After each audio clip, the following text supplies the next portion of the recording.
Hey guys, so for this part of the tutorial, what I want to do is review some thumbnails. So of course in the last section you would have seen I explained what makes a good thumbnail and what necessarily doesn't make a good thumbnail and what makes an engaging thumbnail. So what better way to do this than to go into YouTube and take a look at some thumbnails. So the first thing I want you guys to do is head over to YouTube and type in a search that would generate a list of results within your niche.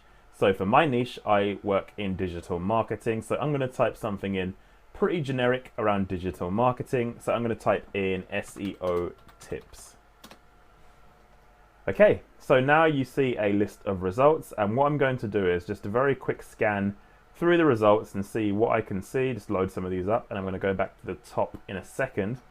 And we're going to start looking at these thumbnails and kind of seeing which ones are good and which ones aren't so good. Okay. So at the very top, you have my biggest channel in my niche, Neil Patel, who's an absolute legend of internet marketing. Really great stuff he does. And his site is top, but let's take a look at his thumbnail. So he's got good quality photography. That's obviously a professional photo. He's got a good amount of text that's easily readable, but not too much text. The only criticism I have is that this particular thumbnail doesn't stand out because the use of color isn't that strong. So if you look at the page, even though it's number one, I'd actually be more tempted to click the second link, which is Brian Dean, another massive heavyweight in the online marketing world. And Backlinko, his channel, uses a very strong green for its color. So this really stands out and looks really interesting. His photography is not as good as Neil Patel's photography, but the branding, this is a really important thing as well. The branding of his thumbnail is very clear. And I can see two more below that. You can see he's got another one. So you can see his brand is consistent. But the only, I guess, criticism I can levy here is that he's used the same image in multiple thumbnails, and it's something he does because, in all honesty, because he's such a big name in online marketing, he doesn't really do much on YouTube anyway. I think he's only released maybe 25 videos, so he's living off, I guess, the legacy of uploading really awesome content a few years ago. So he doesn't need to do anything to his thumbnails. But in the real world, when you're a small YouTuber and you need to get your thumbnails to a point where you get a share of the clicks, when you do start showing up on page one of YouTube, then it's really important to optimize your thumbnails. So let's continue down a little bit again. Again, we hit the heavy hitters, Neil Patel again. This thumbnail's a bit better in terms of color. There's a bit more color there. It's still got a good title in terms of the text content within the image, which is good. And if we go further down again, let's start looking at some new people because we're coming up to the same guys over and over again. And you see, this is where it becomes really important to do SEO because this particular keyword, SEO tips, is way, way, way too competitive for my channel to target.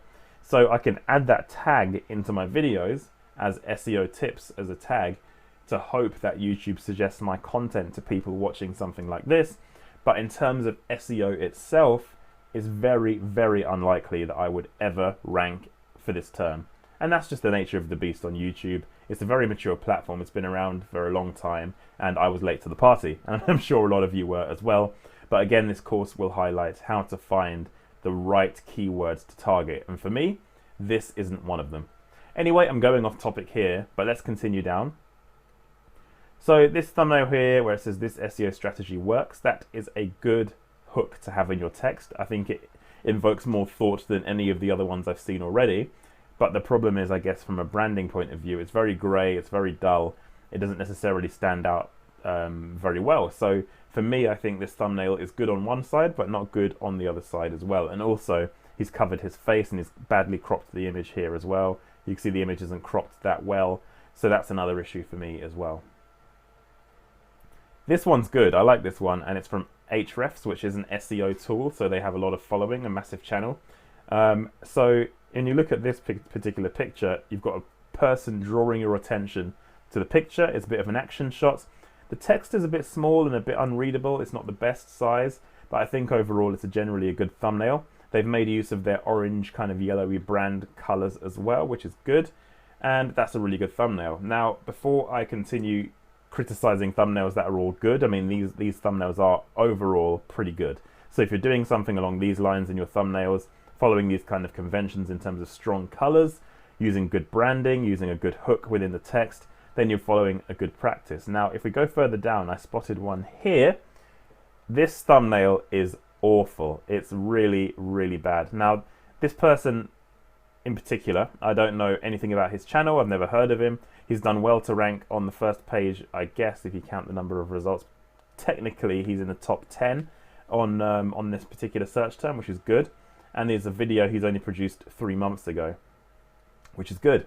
However, if you look at his thumbnail, it's pretty awful. It's very busy. The text isn't that readable. He's got too much text in the thumbnail. There's no brand identity. He's got random uses of color, which I don't understand. And it just doesn't look good. It's not very clear. And it's not something that's highly clickable. But at the end of the day, he's doing well to rank on page 1 of YouTube for this particular term. But he could be doing even better with a better thumbnail. I think if he got good branding on his thumbnails, he would be doing a lot better.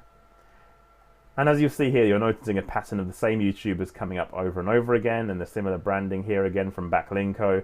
And overall, I mean, for example, this particular thumbnail, it's a very old video, and that's because he came to the party early, so therefore he can have a lot of views. It's been around for 7 years. So this particular thumbnail, I'm guessing, is literally a cap from his video.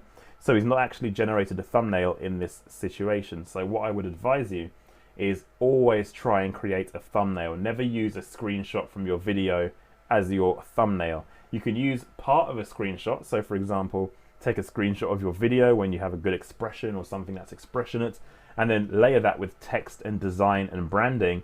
That could be a good thumbnail. However, don't just go with a plain screenshot because it just doesn't look good. And again, on this page, this guy, I don't think he's going to get the best click-through rate as a result of that. So guys, I hope you guys now understand what makes a good thumbnail. This isn't a design course, this is an SEO course, but it's more around the idea that you should be aware of this particular ranking factor. And again, there's a number of resources out there in terms of thumbnail design. There's thumbnail templates available. Design isn't something I do.